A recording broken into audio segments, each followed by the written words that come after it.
എറണാകുളത്ത് ദേശീയപാത നിർമ്മാണം അശാസ്ത്രീയമായാണ് നടക്കുന്നതെന്ന് നാട്ടുകാർ. നിർമ്മാണം പൂർത്തിയാകുമ്പോൾ റോഡിന് വശത്തെ താമസക്കാർ നാട് വിടേണ്ട അവസ്ഥയാണ്. ശാസ്ത്രീയമായി പ്രശ്നങ്ങൾ പരിഹരിച്ചില്ലെങ്കിൽ നിർമ്മാണം തടയുന്നതടക്കമുള്ള പ്രതിഷേധ പരിപാടികൾ സംഘടിപ്പിക്കാനാണ് നാട്ടുകാരുടെ തീരുമാനം.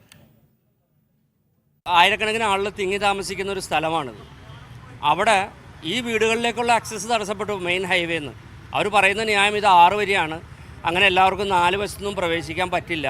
എറണാകുളത്ത് ദേശീയപാത നിർമ്മാണം പുരോഗമിക്കുന്ന ചേരനല്ലൂർ പഞ്ചായത്തിലെ ഇടപ്പള്ളി റെയിൽവേ മേൽപ്പാലം മുതൽ വരാപ്പുഴ പാലം വരെയുള്ള പ്രദേശത്തെ ജനങ്ങൾക്കാണ് ആശങ്ക.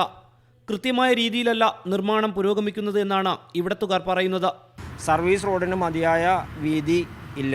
7.5 മീറ്ററാണ് സർവീസ് റോഡ് റോഡ്സ് കോൺഗ്രസിൻ്റെ നോംസിൽ പറയുന്നതും ഡീറ്റെയിൽഡ് പ്രോജക്റ്റ് റിപ്പോർട്ട് വഴി കാണുന്നതും. പക്ഷേ ഇവിടെ നിലവിൽ നിർമ്മിച്ചിട്ടുള്ളത് 5.5 മീറ്റർ മാത്രമാണ് പലയിടത്തും.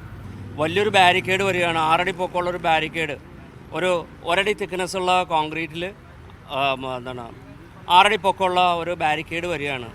എല്ലാ സ്ഥാപനങ്ങളും മെയിൻ ഹൈവേയിൽ നിന്ന് അടഞ്ഞു പോകും. മെയിൻ ഹൈവേയിൽ നിന്ന് ഒരു സ്ഥാപനത്തിലേക്കും കയറാൻ പറ്റില്ല, പെട്രോൾ പമ്പുകൾ ഉൾപ്പെടെ. നിർമ്മാണം ആരംഭിച്ചതോടെ സമീപത്തെ വ്യാപാര സ്ഥാപനങ്ങൾ അടക്കം പൂട്ടിയ നിലയിലാണ്. ദേശീയപാത അതോറിറ്റി അധികൃതർക്കടക്കം പരാതി നൽകിയെങ്കിലും പ്രശ്നം പരിഹരിച്ചു മുന്നോട്ട് പോകാൻ ആരും തയ്യാറാകുന്നില്ലെന്നും പ്രദേശവാസികൾ പറയുന്നു. തികച്ചും അശാസ്ത്രീയമായിട്ടുള്ള നിർമ്മാണമാണ്.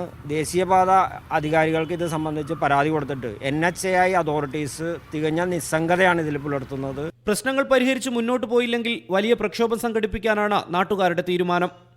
News reader, media 1, Kochi.